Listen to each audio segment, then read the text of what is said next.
Hello, everyone. We are in person. Ew. Not for you. For us, we're in person. For you, we're still virtual. Sorry. Um, Welcome back to the channel where we are eagerly anticipating Power of the Doctor this weekend. Jodie's final episode.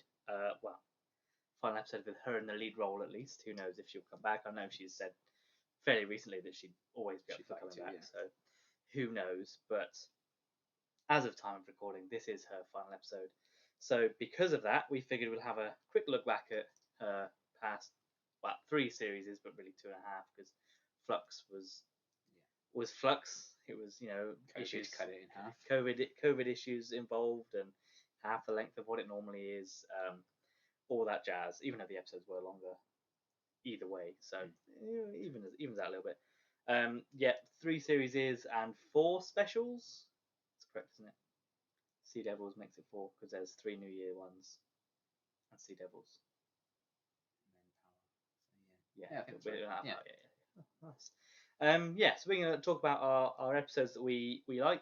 I think we've picked about 4 episodes plus a wildcard entry, which we might think is great fun, but other people might not. Plus, let's say 8 honourable mentions. Yes.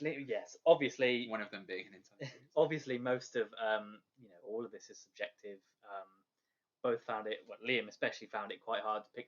Connor doesn't like this era, so he found it really easy. Yeah, obviously, yeah. But I think if we look back through it, there's not too many that are like, oh, that's the worst episode. No. As with most Doctor Who episodes, there's very few that are like the worst. Mm-hmm. So luckily there wasn't that many that we already immediately knew. No. So there's only a couple. Yeah. But we won't be talking about them. We're only going to be talking about the positive stuff today. Hooray! For once, instead of going into the negatives, because there's all sorts of negativity around this era, unfortunately, and it's still continuing now, which is a shame. So yeah, we thought we'd just do a nice little positive video talking about the episodes that we really enjoyed, and that we hope that others enjoy as well, and maybe an episode that we enjoyed that others might not have, for various reasons. So considering it took you quite a while to get your list together, what is your? We'll go in chronological order, so the way they come out isn't the ranking. It's not the first one is the worst one. It's chronological. So what is your first episode? Surprising no one. My first one is Rosa. Interesting, yeah. Yes, well, first of all, I reacted to this on my own because you were away, so I enjoyed it immensely. Yeah, that makes sense. But yeah, I think this era has been fantastic when it comes to historicals, as you'll see when I continue with my list, because I have no other range. But yeah, I think this one blew a lot of people away when it first aired. I think if there's a good sense, I guess, I wanted to show, I guess, different ranges of what this era offers. So I think, Series 11 is very standalone, no real references outside of some classic stuff, and there's a Dalek in the special. That's basically it. And then they really go the other way with 12 and 13. So I think to get a sense of how the era started off, it would be a good one to kind of go for with Rosa. They tackle a really important subject matter. They delve into a history that I think a lot of people were probably unaware of because we weren't taught about Rosa Parks or anything at school. It has a real emotional core to it. I think you spend a lot of time with the Doctor and the companions. They have their own separate moments because Jodie goes off and faces the villain on her own. Space racist, yeah.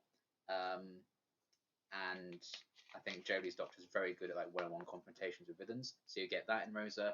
But I think all the other companions also have a lot to do, which I think sometimes a fault of Series 11 is that they don't always have that with the companions. But I think Rosa actually balances them out very well. And Riley and Yaz have a really good scene together when they talk about everything they've kind of gone through. They might have teased that they might be getting together. I think that was the initial plan. Yeah, rewatching Series 11, that was so the original plan. Yeah, definitely. Wait a minute, it's the gays that people want. Yes, exactly.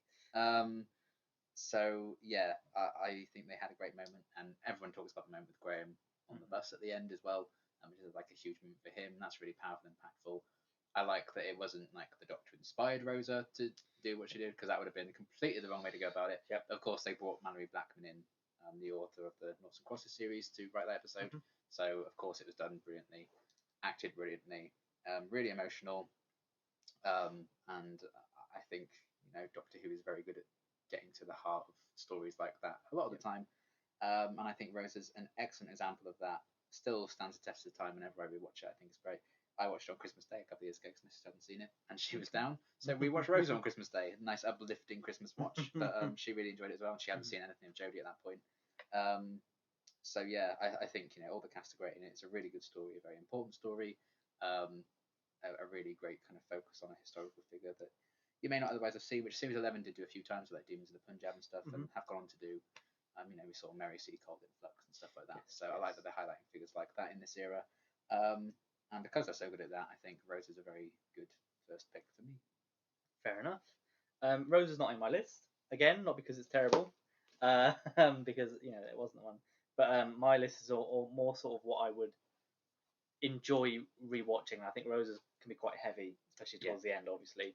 So if I'm like in the mood for something Doctor Who-y, I wouldn't necessarily pick that one. Yeah, I bounced out. Yes, which is my first one. Could be an obvious choice. The Woman Who Fell to Earth. Yes, Jodie's first one. That was one I very reluctantly cut. Yes, I mean, I think for this one, I think the first episode of any Doctor is, their chance to sort of stamp the authority on it. I think this one does it very well. Especially with it being the first time there's been a female in the role. It's quite a statement episode, I think. There's a number of good moments. You get introduced to all the characters. It sets up them all nicely. Whether all those get enough payoffs in the end throughout the series is up for discussion. But I think this is a really good. It's effectively a jumping on point, which always the first episode is, especially with series 11 being so sort of cut off from the rest of Doctor Who. It's very much a case if you didn't know anything about the show, go for this one. Start here. And yeah, it's great. I think Jodie is great in the role, and she does it in every episode. She is, but just it's one of them. I think TV. It's a TV moment that I think will probably in 50 years time, as long as the show's still going, that'll probably be like a watershed moment for the show at least, where it changed the show enough and in a good way that I think if you get a chance to watch it and you haven't seen it yet, if you haven't seen it yet and you're watching this video, then I would be very shocked. Yeah. But it should be the first one on people's lists. Should be the first one on people's lists to watch. No, it's not, because it's a subjective list. And as I said, I very reluctantly cut it, and I hoped that you would have included it when I cut it. Yes. And you did. Yes. But yeah, it's great. It even has emotional beats with Grace. I must have got her name then. With the woman who fell to earth. The woman who fell to earth. Sorry for the spoilers. Two women fall to earth. Yeah. But yeah, it all sets up that with Grace. There's emotional depth there and all that stuff. And there is even more, as we mentioned, that Ryan and Yaz relationship is sort of flirtatious in this one as well. It sort of kicks off, and you can definitely see that's how they thought it might go. Yeah. But I think with series 1, there's a lot of stuff where they're like, we think we're going to do this, and I think they completely changed. Chibnall will say they didn't change track between 11 and 12, but I think they did. Yeah. Anyway, so I guess I don't have any other ones from series 11. So if you do, we'll do however many you have. I only have one. Okay, go on. The Witchfinders. Yes, I thought this might be your wildcard one. No. Actually, my wildcard is from series 11. But looking at that. But yeah, I thought we're going to have a very good historical that's a very serious at tackling a very important issue. And I thought to balance that out, if people are watching this for the first time, here's another historical that's a bit more one you can have fun with. Yes. A bit more comical. Yes. And this isn't a wild card for me because I generally think it's a really good episode, and people should think it's a good episode. So I couldn't put it on my wild card. But yeah, Alan Cumming. What more do you need as King Jade? He's so funny. He's so good. I still quote him all the time. Absolute legend. I'm sad we never got him back. Maybe we will someday. I would lose my shit if the person that would edit it out of that picture is King Jade. That'd be amazing. But yeah, again, I think the cast on top form in it. There's a really good kind of supporting cast of characters in there. I think everyone needs their first generic Doctor Who villain. I think we certainly get that with the Witchfinders. It does sort of go that way. But there's, I think, particularly with the Doctor and King James, their relationship, and like there's a scene with just the two of them talking about why she chooses the name Doctor and stuff. That I think is really really good. So you get a good sense of the character in general, but also Joey's interpretation of it. It's just a really fun guest star to get, a really fun kind of guest character, another historical figure that I think this era does so well. And yeah, I think Doctor Who can be very, very serious, and you should take it seriously at times, like Rosa. But you can also, very capably have a lot of fun and just laugh at the silly nature of it. Because every episode can be completely different, about something completely different, have a completely different tone, completely different cast. And I think the fact that Rosa and Witchfinders are both historicals, but they're both so different. Yeah. I think watching those two together back to back. back to back. It shows you what Doctor Who can do with the same kind of idea of going back in time, but also something completely different with completely different monsters. There's two kind of unique villains. Well, I mean, the racist white man's not a unique villain, really. No, but it's a real life villain. That's unique. He's from space, yeah. But you kind of also needed that. I think you need to see that Doctor Who that they have a lot of original monsters, not just the ones that you would have heard of. And yeah, I just have an absolute riot with that episode. I love rewatching it. If I think genuinely, if there's one episode that I would just stick on in series 11, it would probably be this one. Just like background noise and stuff, because I quote Adam Cumming all the time in it. He's great. So yeah, I love the setting. I think they bring it to life really well. And yeah, I have very fond memories of when we first watched it, and I remember really really liking it. I got like halfway through, but I'm really enjoying this. Yeah. So I'm sure the internet hated it, but I don't care. And yeah, I still love going back to that little period of time because I think it's really, really nice, and certainly in its placement in series 11 as well, it gets quite deep for the next couple of episodes after that.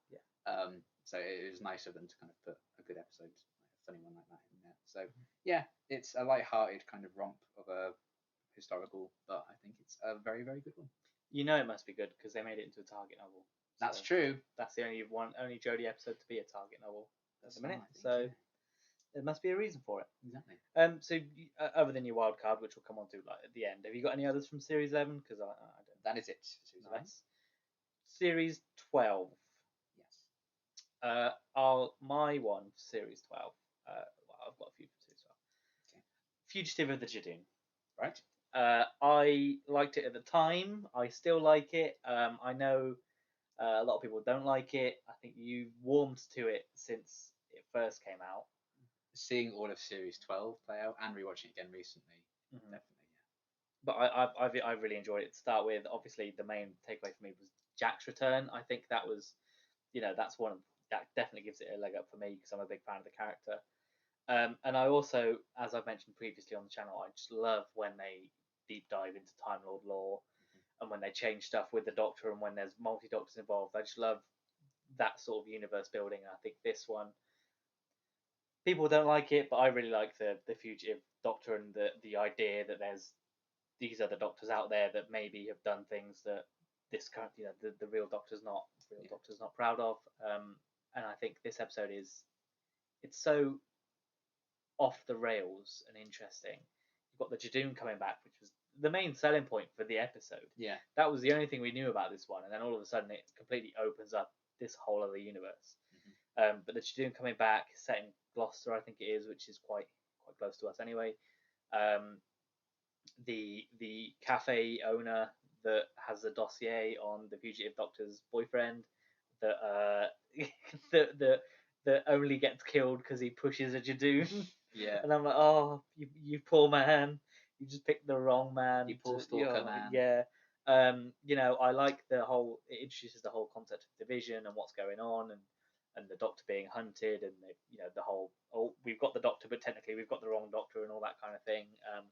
And Gat, I think it's Gat, isn't it? Yeah. G-A-T. Yeah. I like that character. It's a shame we've not really had more from her either. But there's just so much in there that I like and I want to see explored more, and that I go back to it a lot because I just, it's one of those that any time there's Time Lords involved in an episode, I'm like, I really like it, and I would like to see more from it, and we might get more in the future. Who knows? But yeah, and obviously the Jack the Jack reveal at the time, I think just elevates this episode again for me. Mhm. I think Liam's arm has just about recovered from that huge hit I gave COVID it. jabs were nowhere near as painful as you No, hitting my arm when yes, Captain Jack came back. Yes, so if you get a chance, that reaction is on Liam's channel. If you want to It is. check, They haven't blocked it as far as I check know. me out, check out me punching Liam when I realise it's John Barrowman's voice. Like, oh my god! So and you never know, there might be more reveals to come on Sunday when we watch that one. But for me, Fugitive of the Jadoon, I think is, we're not ranking them, but for me, I think it's one of my favourite episodes of. In terms of general fandom, I think it's probably the most iconic as well.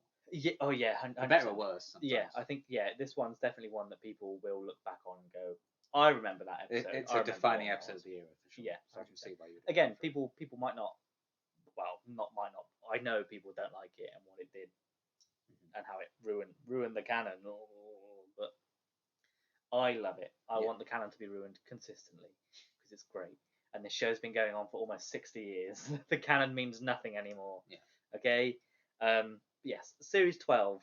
What have you got from there? My next one is The Haunting of Villa Diodati. Oh, nice. We did do that in pretty good chronological order then, didn't we? Yes. Lovely. And admittedly, I definitely put this in because I know Connor's next one coming up next. So I was like, well, we got all this covered. Yeah. And yes, it's another historical. My third in a row, 3 for 3. Although to be fair, this one I think is less. It feels less historical than the other ones. Yes, and that's because of the inclusion of a classic monster. Yes, even though it's a metaphor. Yeah. So yes, Haunting of Villa Diodati. I went for this because I love the Cybermen, and I think showing off Doctor Who's original villains with my previous couple of picks. I think you kind of need that, but also Doctor Who has lasted this long because it has the Daleks and it has the Cybermen, it has the Sontarans, it has the Weeping Angels, all of those classic ones. And has the Slitheen, of course, the first, the Blathereen, the Blathereen as well from Sarah Jane, yes. The Hoax, the Hoix, yes, sorry. the classic Hoix, and the Grask, popular character. Yeah, stop naming random monsters now. And Lady Cassandra. Yes, okay, thank you. And the Holy Dragonfest Sebastian. Okay, thank you. This is Jodie's era. Sorry, yes. It has the ribbons. This is supposed to be a positive video. All we've done is nitpick. Right, anyway. Haunting of Villa Diodati. I also think this is the scariest episode of Jodie's era, which is why I went for it as well. Has Cyberman in it, a classic monster, and a spin on the Cyberman as well. Very interesting, unique kind of Cyberman, who we see a bit more. And we'll see a bit more of yet. He's not done yet, folks. Spoilers. Ashad's not Ashad's dead. Didn't quite work. Ashad's not dead. No, do you want to restart? Should we start the video? It's alright, we'll be fine. Okay. But yeah, I think this one is genuinely really creepy. I love the idea of it starting off in a very similar way. Fugitive of the Jadoon. You start off thinking it's going to be this kind of episode, and then suddenly there's a mid twist. Oh shit!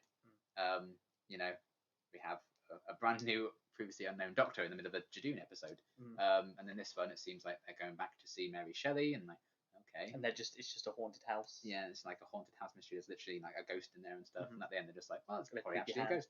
Yeah, and stuff like that, shenanigans like that. And then a Cyberman turns up, and you're like, oh shit.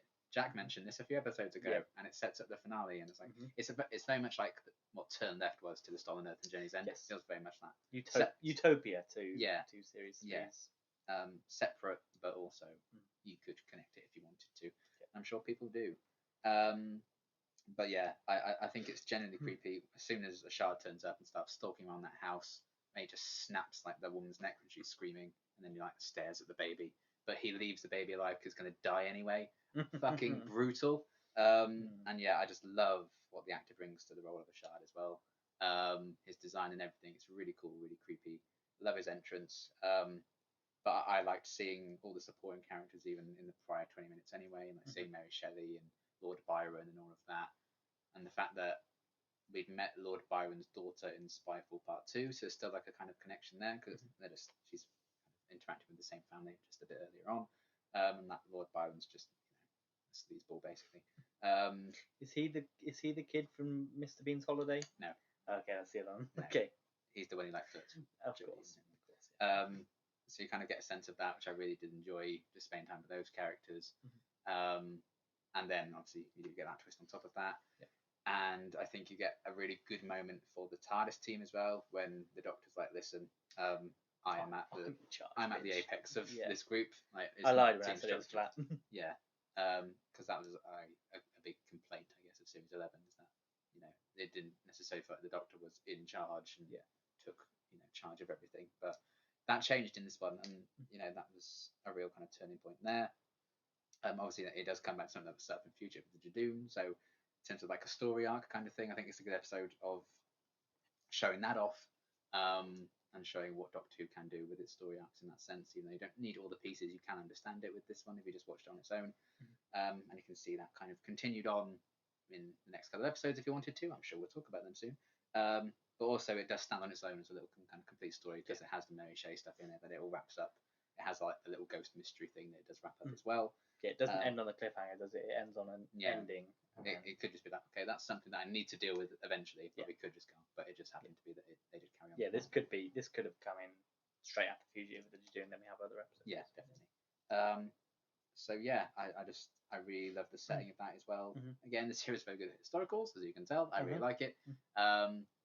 It's a very obvious thing to have, Mary Shelley met a Cyberman, she's inspired to write Frankenstein. They literally did a big finish about it as well with Paul McGann before this one. So again, the canon means nothing. But justice for justice for But with the Cyberman twist coming halfway through and not right from the off, and it tying into the finale, it's not just like a one-off kind of thing, and it being a very different kind of Cyberman, one that actually still has kind of the emotions there, but wants to be fully converted as well. It's not like a reluctant thing. All of that, I think, still makes it a very interesting twist on what you might have expected the episode to be, much like Fugitive of the Judoon was. So yeah, another great example of that. Really creepy episode as well. A great moment for Jodie's Doctor, which I think is an important thing. If you want to watch episodes from her era, you kind of want to get a sense of what her Doctor is like, and I think that's kind of her growing up almost. I think is that, because she's she found out about Gallifrey at the start of the series. She's definitely kind of maturing a bit more in this one. And I think that's kind of the moment she snaps, which I very much enjoy for her arc. So, yeah, I love that episode as well, and that's why I picked it. That's fair enough, and it introduces the new Cyberman team as well, which is excellent. Like the just sounds like metal. I think that's the best way I can describe it. Yeah. So following on from that, my next one, I kind of cheated with mine because I felt that you couldn't have one without the other. So I've got Ascension of the Cybermen and Timeless Children, sort of my next one. Really, I would just say the Timeless Children for me, but I feel to fully enjoy that episode, you need to see the one before, because it is a two-parter.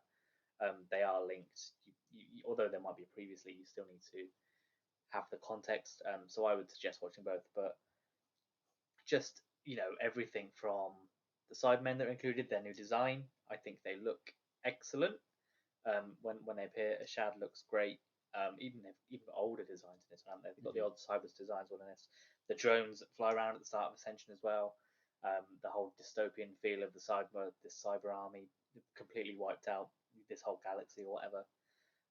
And then for it to, this is effectively Fugitive of the Judoon, but in 2 hours rather than the one, because the twist that would come in the middle of Fugitive comes in the cliffhanger here, where we realise, oh shit, we're going to Gallifrey, the Master's back, what's going on, and then Timeless Children, again, I like all the Time Lord stuff. The only complaint I have for that one is just the unnecessary Scottish village, Irish village flashbacks. I don't think they're needed, but I guess it's just a way of not having to commit to casting somebody in that role at that time, I guess. It's just like, because then that way they can say, oh, it was actually this Doctor that was doing whatever. It's a get out clause, really. But I like the backstory it gives the Doctor, even if people didn't like it. I like the backstory it gives the Time Lords. I like how it makes the Time Lords look even worse and more like uppity than they are. I can see why the Master's heavily pissed off about the whole situation when he's effectively his whole life been on par with the Doctor to then sort of effectively be eclipsed at this level. And he exists because of this person he despises. Yes, exactly. Then we've got the Cyber Masters that come into it, which I absolutely fabulous. Love. They look excellent. They are so well designed, and they look even better in Power of the Doctor. Yes, and they look stunning. And I think they're probably one of my favourite Cyberman designs. We've got the guy from Game of Thrones. Who does he Yeah, play? Barristan Selmy. Selmy? Yeah, he's in this one. There's some criticism around how Jodie always lets people sacrifice Even themselves though instead that of her. happens to literally every But single Doctor. yeah, but I've got no problem with it. It's basically what he's been doing his whole life. Whatever. Luke Ratkin does it. Exactly. People didn't complain about that.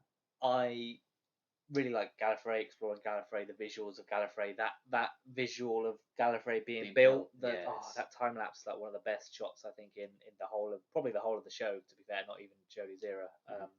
It's all excellent. I think this series 12 finale, and it's probably even sweeter because there was so little in series 11 that tied it into the rest of the show. Yeah. I think the fact that you've then got this big thing at the end of series 12, whether Chibnall always intended this to happen, yeah, there are arguments for or against. The Timeless Child comes up in episode 2 of series 11, so yeah, there's something there. But he might have had the plan thing. Maybe.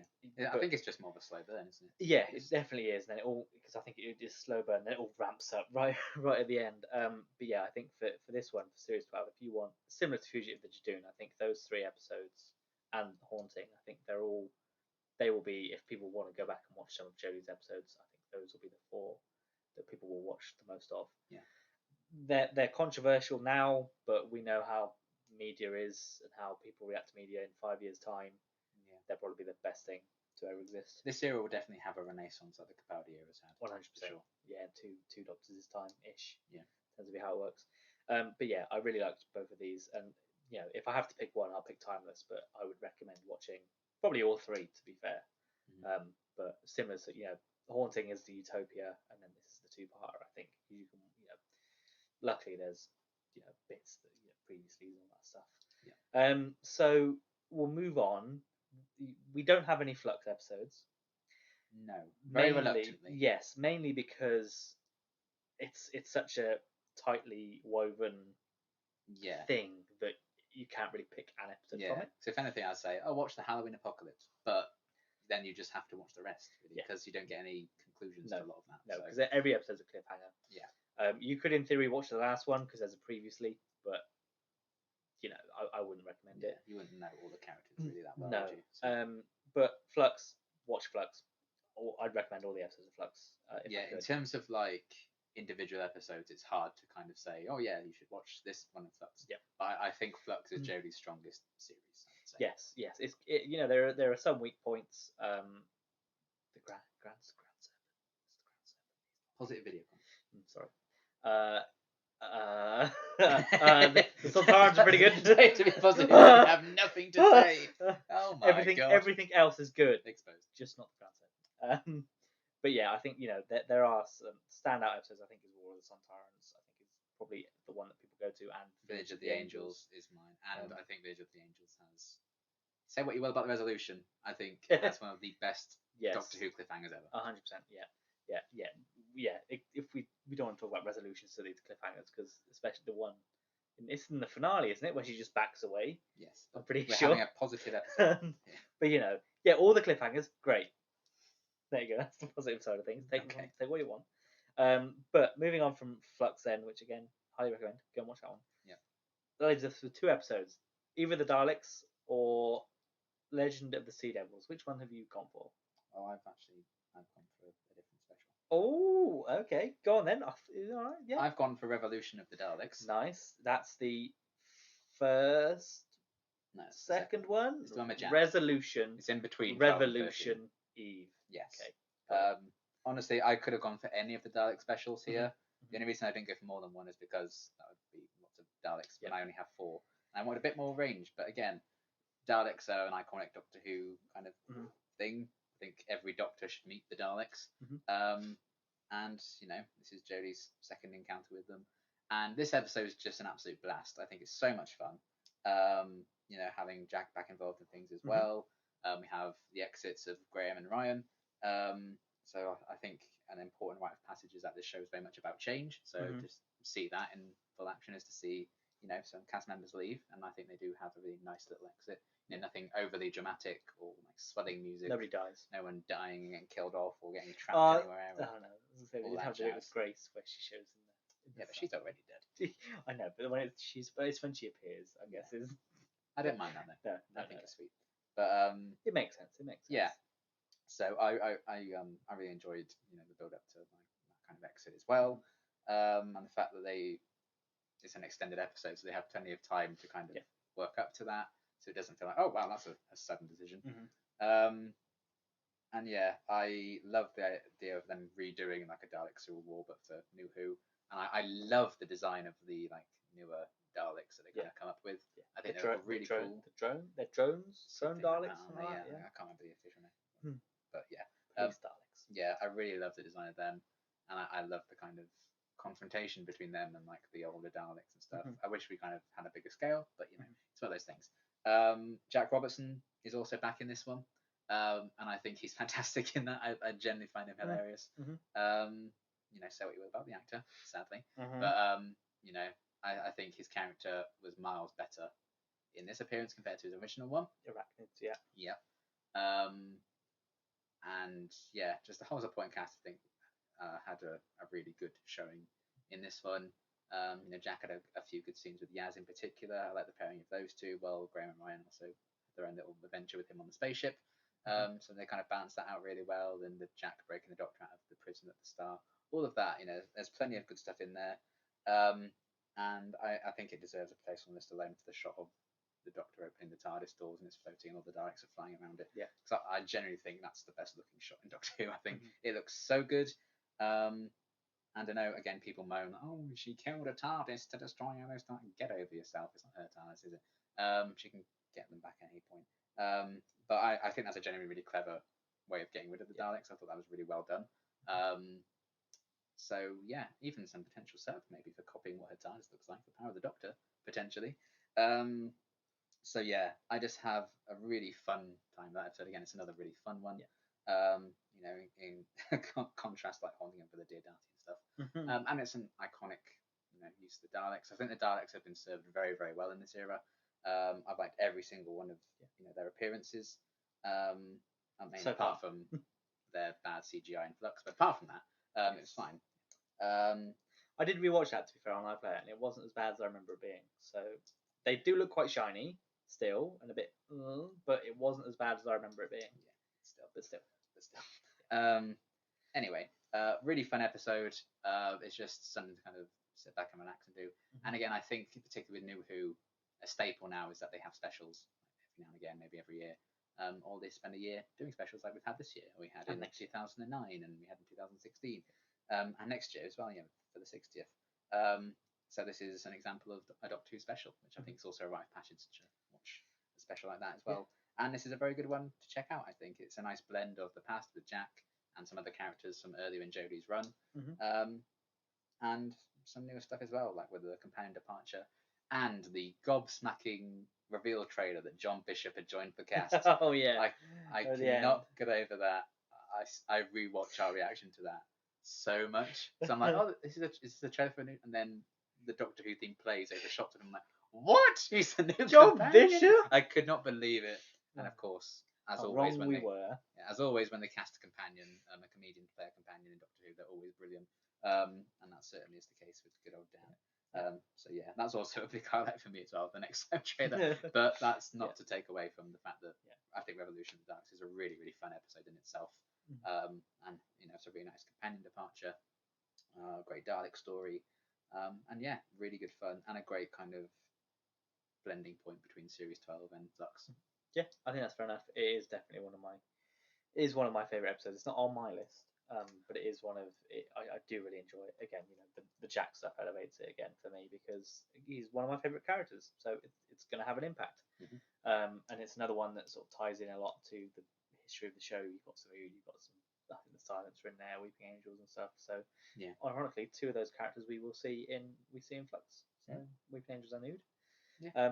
But yeah, it was great, and it's a shame that we won't see whatever Chivers had planned for Jack Robertson, because I imagine he would have made it. Both Jacks, really? Yeah, probably. I imagine they probably would have both made another appearance somewhere. But if you're terrible people, you get the consequences. I feel like you wouldn't have had Vinder or something like that in Flux. No, I think Jack would have been the Grand Servant.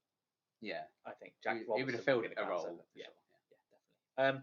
So my final one that I would recommend, also special, is Eve of the Daleks. Yeah, that was nearly my choice for that. Especially if you skip all of Flux, you get Dan in this one. Yep. It's pretty contained, so you enjoy him. You get the TARDIS trio, which is great. Aisling, B. I think it's Ashling, B. Yeah. Great. Weird man that keeps his girlfriend's stuff and labels them. Not the best, but go over it. So it's because it's filmed during COVID, so it's a bit of a small cast. It was either I saw Christian had an interview, didn't he? He's like, you have 24 hours to come up with an idea. We only need like one set, or you're not getting the extra special. Yeah, and so he did this. So thank you for doing this, because I got the Sea Devils back. Sea Devils is the extra special, apparently. So thank you very much. But yeah, this is great. It's very it's Groundhog Day, but with Daleks in a storage unit, and I really like this one. It's just very nice to watch. I think it's very fun. It's quite wholesome at times. It's a very wholesome episode. I think, especially it sets up more of the Dr. Yaz relationship that was bubbling in Flux, and it puts it more into the forefront. It's outright stated for the first time. It's pretty much addressed finally, and I think that's why you can watch this one. I'm not necessarily worried about Sea Devils. Yeah. Because they, I wouldn't necessarily say it progresses much further in Sea Devils, except they talk to each other about it. But this obviously showcases how Dan has come into this environment and gone, "Well, you two, I need to bash your heads together because you're not seeing this yourself, or you're too scared of." And yeah, I think it's just very wholesome. It's just so nice, I think. And considering this had come out, when was it started? Was it start of this year, 2022? New Year's Day. So I think most people had come out of the COVID pandemic at this point, and so this was like the first sort of proper Doctor Who series or Doctor Who special where people weren't under much restrictions anymore. Yeah. So it felt very like freeing almost, I think, for a lot of people, or at least for myself. And yeah, I mean, I can't say enough. It's got Daleks in it. The Daleks are great. The characters are pretty well written and pretty good. Again, except for the guy that keeps his girlfriend stuff, which is an unnecessary detail. A fairly good resolution. And yeah, I mean, we're going to see the Daleks again. Well, I mean, we saw them in Flux, and we're going to see them again. Well, this was after Flux. Yeah. They want revenge for it. Yeah, because they were hunting the Doctor down, weren't they, for the destruction of their fleet? I think that's the reason. Yeah. But yeah, I really like it. And that's why I would recommend either of the Daleks over the other two, especially because I feel this is definitely more standalone. Than the others as well. But yeah. Those are the ones that we would recommend you definitely watch, because we think they are great, and most people would agree that you should watch them. Yeah, we didn't have any in common, did we? No. Which is nice. Not quite. No. So everyone is different. The wild cards now. The wild cards. So these are episodes. This is the only one that I knew. Right. Well, there you go. What it was going to be. Amazing. So these are episodes that we like that maybe don't justify the like. I guess, if that's the best thing to say. Maybe they don't deserve this praise, but they have it anyway. Yes, because we enjoyed it for whatever reason. Our head says no, but our heart says yes. Yes, exactly. 100%. So what is your wild card? Mine is Arachnids in the UK. Interesting. And again, this only happened recently when I rewatched it, but I had a really fun time with it. I recognise that it's not the strongest in the series. I hate the bit with the Stormzy music. It's horrendous. And obviously there's also the idea that, like, what's the humane way of getting rid of these? I think the Doctor's actually in the wrong about that situation. And the American wielding the guns actually in the right, which maybe isn't the strongest message. No. But, if you look past that, though, the fact that I hate spiders, particularly these giant ones, they're disgusting. And when the giant one crawls out that bathtub, fuck that. The fact that I'm still very happy to revisit this one says a lot. And it is a very wacky kind of thing to do. Like, this toxic waste under a hotel is making spiders massive. Yeah, it's a very that's very classic Who. I think it is. There's literally a story where that happens with maggots instead of spiders. There you go. And it's Jo Grant's final story. Who could be making an appearance in Power of the Doctor? Who knows? She's great. I love Kate Manning so much. But yeah. I think there is a decent supporting cast in that with Yaz's family. I think they're a lot of fun. Jack Robertson, both his appearances are in my 5. And I didn't think the Trump stuff was as bad. I thought it was forced a lot more than it actually is. There's only one reference to it, really, and he's like, "Oh, this is how I It's- get it's- into the White House." Yeah, that line's it's, too much. Yeah, it's when they reference the presidential campaign. I think is Yeah. when it's But- like, hey, guess who this is? Yeah, I thought there were a lot more moments like that, and there's literally only the one. Yeah. So I actually enjoyed him a bit more this time around. The fact that he's just like this weird cowardly guy, really lets his security guy get eaten. Oh, And there are some really gruesome deaths in Mhm. this. The shot of him getting dragged down the bathroom is horrible. Some really lovely moments with Graham when he kind of has visions of Grace when he goes home. So there's there's still like emotional moments to that. Mhm. The Doctor very reluctant to say goodbye to her friend. He's like, "Do you want to stay for tea?" And then obviously that gets the plot really going. Mhm. And there's a lot of fun moments there. Yaz's mum asking if she and the Doctor are together. Mhm. So Hint, planting those seeds right there. And the Doctor's like, "I don't know, are we?" So that's really funny. And I Mhm. like Jodie's Doctor kind of realizing that she's socially awkward in that moment. Yep. Can you hear me? It's part of her character. Jim also wrote about his own experience and people Mhm. hated it, but that's Mhm. fine. Yeah, it's definitely a weird one because the plot itself about the giant spider and stuff, somehow it's very It's very B movie, isn't it it? is, yeah. It's very kind of Sharknado, Mm. eight-legged freak kind of vibes. Yeah. And I guess that's why it's my wild card, because there are much better plots Mhm. for probably most episodes in Jodie's era. Mhm. But I still can really enjoy it. I do like the setting in the hotel. I think that's quite fun. The fact that they work out all these different solutions and like come up with like this anti-spider spray and stuff, and they don't even need it in the end because by that point the spider's dying. Yep. So I think plotline wise they probably could just cut stuff like that out and stuff. But I still enjoy seeing the characters kind of behave in this way. And it kind of expanded the TARDIS team. By the end of it, they'll decide like we want to stay with the Doctor full time. But there is still some emotional beats in there with Graham. I think the spiders themselves, CGI eyes and stuff, I think they hold up really well. I think they do look really good, and they are very creepy. And yeah, it's just a fun time. There's some really nice kind of little character beats in there. And yeah, Stormzy music aside, I liked everything else about it. I was really genuinely surprised when I rewatched it recently, and I had a real good time with it. Because I would have a few weeks ago I said that's easily one of my least favorites in series 11. Now I think it's probably in like my top 4 or 5, which I'm very surprised by. And I'm sure a lot of people disagree with that, because I often see this when people rank series 11. I see this one very low, and I now disagree with that. So it's my wild card pick. It's a lot of fun. Yeah, that's fair. I think I mean I don't remember disliking the episode as much as people seem to. I mean it's not like my favorite one by all means, but I haven't seen it in a while, so I might rewatch it and it could change my mind. My wild card, the Saranga Conundrum. Oh, lovely. lovely. I just really love the Pating. Yeah. I think it's definitely my favourite original Chibnall villain. Yeah. It's just for some reason it's so like it's the one that's gotten the merch, really. It has, and I've got some of the merch Yeah. for the Pating. I have the little Pating pop vinyl. And it's just it's such a strange idea, this tiny little cute creature. It's like, oh, look at There's it. so much build up to it, and then yeah. you see it and it's this tiny. Yeah. I remember we burst out laughing when we saw it, but it's excellent. you just it somehow convinced you like just run with it. Yeah, it's like the adipose, but evil, and like it's an actual threat. Yeah. I think it's great. I think this episode is it's pretty breezy. It's not necessarily high stakes. It's really just saving this spaceship. Yeah. The pregnant man. I love the pregnant that's man. there, and Graham and Ryan have to sort of figure out what they're doing with that one. Roy Kent from Ted Lasso is in it, which I only remembered recently.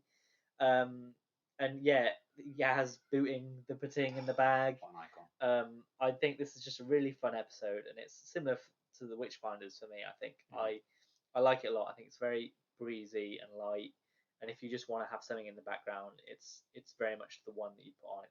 The Pating is the Slitheen of Jodie's era.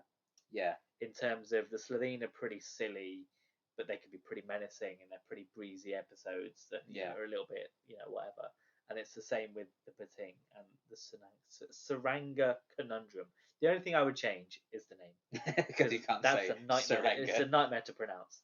Too silent. It's a real conundrum. Probably, that's it. It would just be the Saranga, and he couldn't say it. Yeah, he couldn't say it. But yeah, I really like it. there's not much to say. I know people don't really like it. I think people see it as a filler episode, which to some extent it is. People didn't like the Pating because it's ridiculous. They wanted a really horrible, gross monster. Yeah, but cute things can be evil. And this is. I mean, it's not even evil, is it? It's It just eats, doing what it doesn't even die at the end, does it? No, It just just gets shot. shot. It's like it's having a whale at the time. So it could come back. I'm pretty sure it's in. It's in a cell in. Yeah. So I really like it. I think it's one of the best original villains we had from this era, if not from the past few seasons. Couldn't give you many good original villains from Capaldi's. It's a very risky decision to make it the way they did, but I think it works. Yeah, 100%. I think I really like it, and so it is my wild card because, I know a lot of people don't necessarily feel the same way. I know it gets ranked quite low, but I did like it. And then I'll also give an honourable mention to Kablam because I also quite thought that was quite fun and breezy. Yes.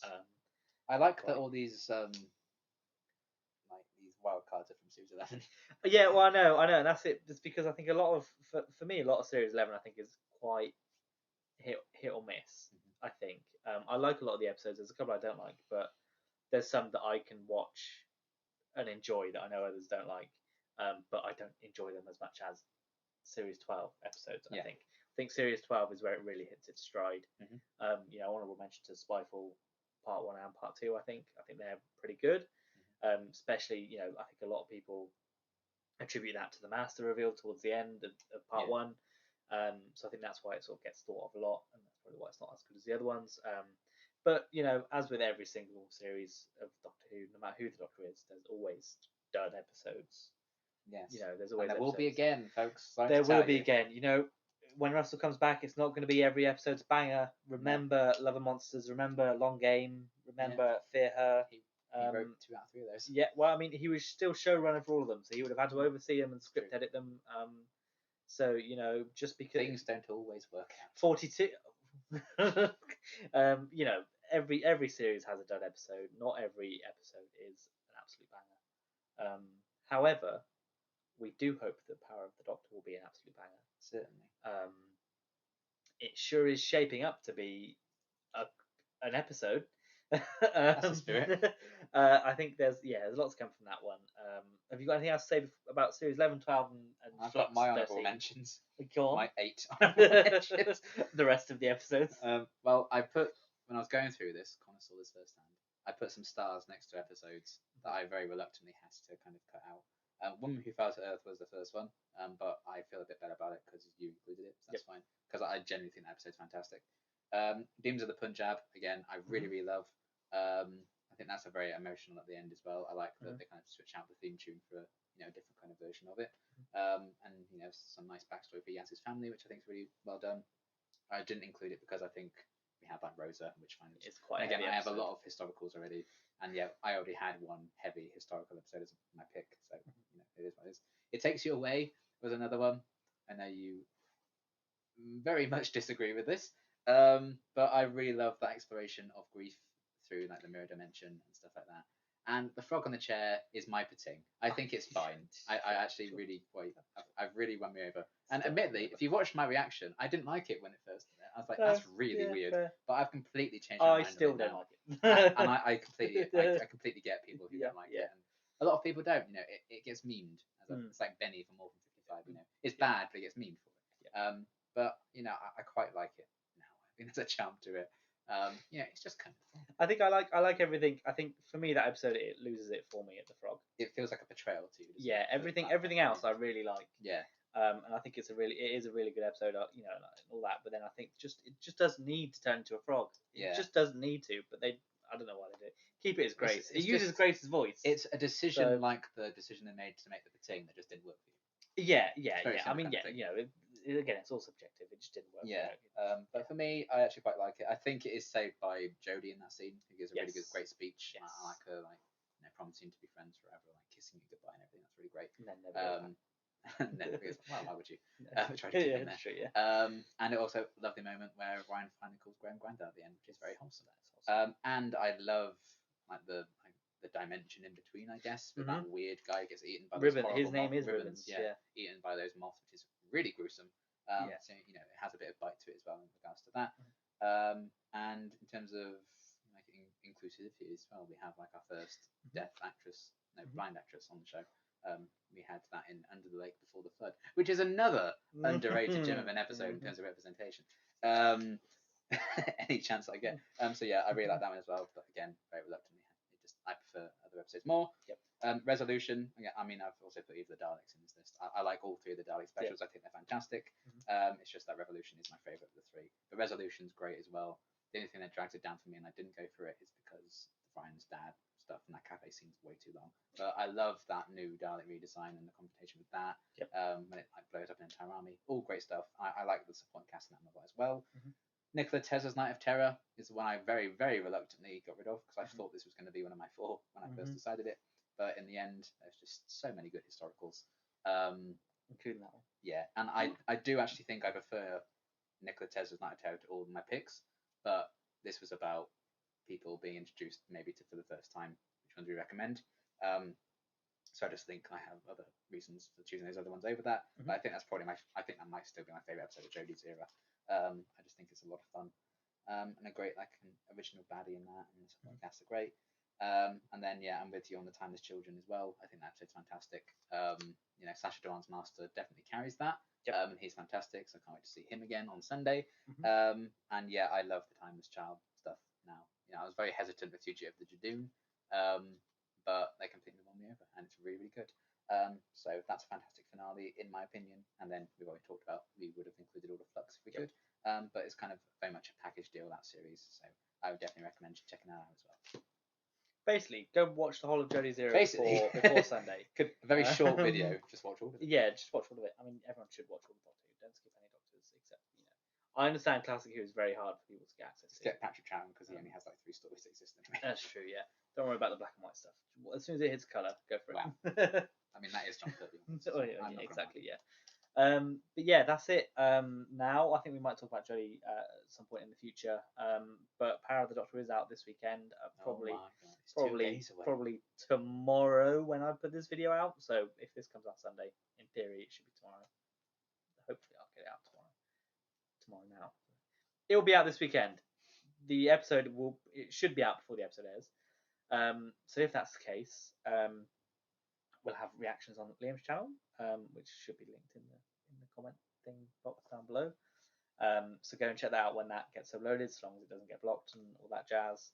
And then we'll be back on here at some point next week to have a sort of more of a deep dive on the episode, and perhaps what the future holds for the show, because it's not just another special, it is a regeneration. So it means new Doctor, it means there's a new showrunner coming in, it means there's a whole new production show coming in. Could mean there's a next time coming soon trailer at the end. There might not be. Depends when the first special is. Yeah, it depends, because there's been all sorts of rumours the first special could be New Year, Christmas. There isn't one. People better fucking moan about it. That's all I'm saying. I think, to be fair, people will. They'll moan either way. Yeah, I think because of the amount of I know that they've had to do promotion for the 60th because of shooting schedules, but I would be surprised if they've done this much promotion about it and they won't have anything to show. I'd be surprised if we don't see anything. But who knows? The whole of the ending was sort of cut out of all the press stuff. Depends what that final scene is, really. They might not want to show anything beyond that. No, exactly, and it, it'd be a good sign of that final ending if that's enough for people. But because when we say new Doctor, new showrunner, new production team, we mean the one from 2005. The old ones, yeah, basically. Not 2005, 2006. Christmas Invasion. Oh yeah, I suppose. Yeah, that's true. I mean, it might not. Who knows? We really don't know. So hopefully we'll be back. The fact that we don't know for sure who the next Doctor is who Jodie's going to turn into is really exciting. It is, and it's not something that you can really do very often in the show either. Of course, keeping secrets is bad, apparently. So. Yes. How do they not market the show? By spoiling everything. They didn't tell us who the next Doctor is, but for sure. But yes, we'll be back with our sort of thoughts on that episode some point next week, and I imagine next weekend as well we will be back with Liam's favourite episode, The Doctor's Wife, which is our part of our normal reviews and all that jazz. That's how I grieve Jodie's loss. Yes, by finally getting to my favourite episode. Yes.